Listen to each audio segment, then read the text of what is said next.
Hello and welcome to channel 5+. ഒരു പൊതുമേഖലാ സ്ഥാപനത്തിൻ്റെ തലവൻ ആയിരിക്കുന്ന സമയത്ത് 1000 കോടിയോളം രൂപയുടെ ക്രമക്കേടും അഴിമതിയും നടത്തിയതിന് കുറ്റപ്പെടുത്തപ്പെട്ട ഒരാളെ സംസ്ഥാനത്തെ മുഴുവൻ പൊതുമേഖലാ സ്ഥാപനങ്ങളുടെയും ചുമതലക്കാരനാക്കിയാലോ? കള്ളനെ കാവലേൽപ്പിച്ചതുപോലെ എന്നൊക്കെ പറയുന്നത് ഇത്തരം പ്രവൃത്തികൾക്കാകും.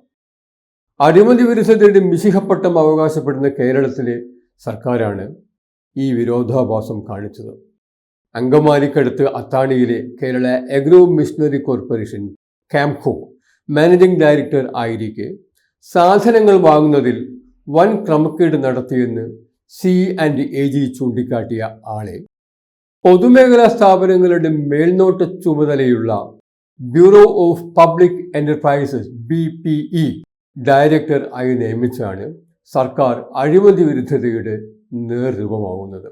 2012-15 കാലത്ത് ക്യാംകോ MD ആയിരിക്കെ 816 കോടി രൂപയുടെ ഇടപാടിൽ ക്രമക്കേടിന് ഉത്തരവാദിയെന്ന് CAG റിപ്പോർട്ടുകൾ കുറ്റപ്പെടുത്തിയ ശ്രീ NK മനോജാണ് ഇപ്പോൾ കേരളത്തിലെ പൊതുമേഖലാ സ്ഥാപനങ്ങളുടെ മേൽനോട്ട ചുമതലയുള്ള bureau of public enterprises director.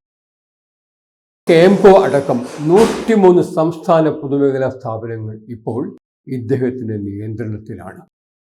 നിരവധി പൊതുമേഖലാ സ്ഥാപനങ്ങളിൽ ജോലി ചെയ്യുന്ന അദ്ദേഹത്തിന്റെ പേരിൽ ക്രമക്കേടുകളുമായി ബന്ധപ്പെട്ട് നിരവധി പരാതികൾ വേറെയുണ്ട്. ക്യാംകോ ക്രമക്കേടുകളെപ്പറ്റി വിശദമായ വിജിലൻസ് അന്വേഷണം നടത്തി ഉത്തരവാദികളുടെ ബാധ്യത നിശ്ചയിക്കണമെന്നാണ് 2015 മാർച്ച് 31 C&AG റിപ്പോർട്ട് ശുപാർശ ചെയ്തത്. വിൽപ്പനക്കാരുടെ ആവശ്യപ്രകാരം നിബന്ധനകളിൽ ഭേദഗതി വരുത്തി വില കൂട്ടി എന്നാണ് CAG കണ്ടുപിടിച്ചത്. അന്ന് ഭരണം UDF ആണ്, കൃഷിമന്ത്രി KP മോഹനനും. എന്നിട്ടും ഇത് അന്വേഷിക്കാൻ അന്നത്തെ ആഭ്യന്തരമന്ത്രി രമേശ് ചെന്നിത്തല ഉത്തരവിട്ടു. വിജിലൻസ് അന്വേഷണം ആരംഭിച്ചു. അതിനിടെ ഭരണമാറ്റം സംഭവിച്ചു. പക്ഷേ അന്വേഷണം ഇഴയുകയാണുണ്ടായത്. ഏതാണ്ട് 3 വർഷമായപ്പോൾ സ്റ്റേറ്റ് മനുഷ്യാവകാശ സംരക്ഷണ കേന്ദ്രം എന്ന സംഘടന മൂവാറ്റുപുഴ വിജിലൻസ് ട്രൈബ്യൂണൽ ഇതിനെതിരെ കേസ് ഫയൽ ചെയ്തു. 3 മാസം കൊണ്ട് അന്വേഷണം പൂർത്തിയാക്കണമെന്നാണ് വിജിലൻസ് മാനുവൽ. പക്ഷേ ഇടതുമുന്നണിയുടെ പ്രഖ്യാപിത നയത്തിന് വിരുദ്ധമായി ആരോപണ വിധേയനെ സംരക്ഷിക്കുന്ന സമീപനമാണ് സർക്കാർ സ്വീകരിച്ചത്. അതോടെ മനുഷ്യാവകാശ സംരക്ഷണ കേന്ദ്രം ഹൈക്കോടതിയെ സമീപിച്ചു. സർക്കാർ ഉദ്യോഗസ്ഥനായതിനാൽ വിചാരണയ്ക്ക് സർക്കാർ അനുമതി ആവശ്യമാണെന്ന് ചൂണ്ടിക്കാട്ടി ഹൈക്കോടതി ഹർജി തീർപ്പാക്കി.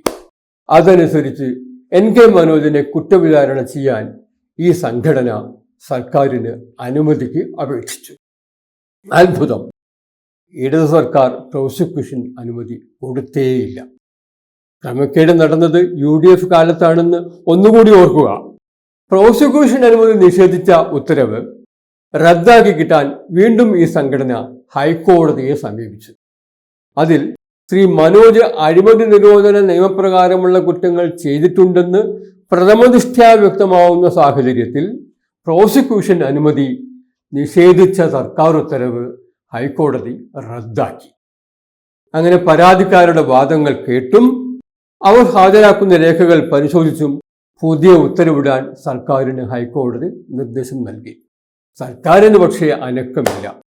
C&AG ക്രമക്കേടുകൾ കണ്ടെത്തുന്നതിന് ശേഷം തന്നെ മനോജിനെ ഇടതു സർക്കാർ കേരള ഹാൻഡിക്രാഫ്റ്റ്സ് കോർപ്പറേഷൻ MD ആയി നിയമിച്ചത് മറ്റൊരു കൗതുകം.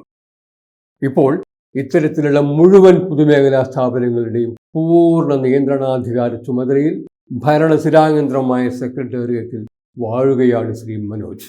മനോജിനെതിരെ നടപടി ആവശ്യപ്പെട്ടും അയാൾ ജോലിയിൽ തുടരുന്നതിലെ അധാർമികതയും നിയമവിരുദ്ധതയും ചൂണ്ടിക്കാട്ടിയും മുമ്പ് VS അച്യുതാനന്ദൻ ഗവൺമെന്റിന് 3 കത്തുകൾ അയച്ചിരുന്നു. അതും പക്ഷേ അവഗണിച്ചു. Manoj Kerala agro industries corporation KAICO MD ആയി ജോലി ചെയ്ത കാലത്ത് സർക്കാർ ഉത്തരവുകൾ ദുർവ്യാഖ്യാനം ചെയ്ത് ലക്ഷക്കണക്കിന് രൂപ ശമ്പളമിനത്തിലും മറ്റും കൈപ്പറ്റിയതായി ധനകാര്യ ഓഡിറ്റ് വിഭാഗം കണ്ടെത്തിയിട്ടുണ്ട്. ഈ തുക തിരിച്ചുപിടിച്ച് അച്ചടക്ക നടപടി എടുക്കാൻ ധനകാര്യ പരിശോധന വിഭാഗം സർക്കാരിന് ശുപാർശ ചെയ്തത് വേറെ നിൽക്കുന്നു. അത്തരമൊരാളാണ് BPയുടെ തലവനാവുന്നത്. തെളിവുകൾ നശിപ്പിക്കാനും സാക്ഷികളെ ഭീഷണിപ്പെടുത്താനും വേറെന്തു വേണം? അതൊന്നും പക്ഷേ പിണറായി സർക്കാരിന് പ്രശ്നമേ അല്ല. കപ്പലിന് കാവൽ കള്ളനായാലും കുഴപ്പമില്ല എന്നതിൻ്റെ രഹസ്യം എന്താണ്? സർക്കാരിലെ ശ്രീ NK മനോജിന്റെ സ്വാധീനം മാത്രം. CNDG റിപ്പോർട്ടുകളുടെയും ദ്രുതാന്വേഷണങ്ങളുടെയും അടിസ്ഥാനത്തിൽ സുതാര്യ ഉറപ്പുവരുത്തുന്ന ഒരു പൊതു നയത്തിന് രൂപം നൽകും എന്ന് ഒന്നാം പിണറായി സർക്കാരിന്റെ ഭരണ പുരോഗതി റിപ്പോർട്ടിലെ വാഗ്ദാനത്തിന്റെ പശ്ചാത്തലത്തിലാണ് സർക്കാരിന്റെ ഈ നടപടി കാണേണ്ടത്. ആ വാഗ്ദാനത്തിൽ നിന്നും പുറകോട്ട് പോകുന്ന സർക്കാർ സമീപനത്തിന്റെ ഉദാഹരണങ്ങളിൽ ഒന്നാണ്. എങ്ങനെയുണ്ട് കാര്യങ്ങൾ? വീണ്ടും അടുത്തൊരു വിഷയവുമായി നമുക്ക് കാണാം. നന്ദി.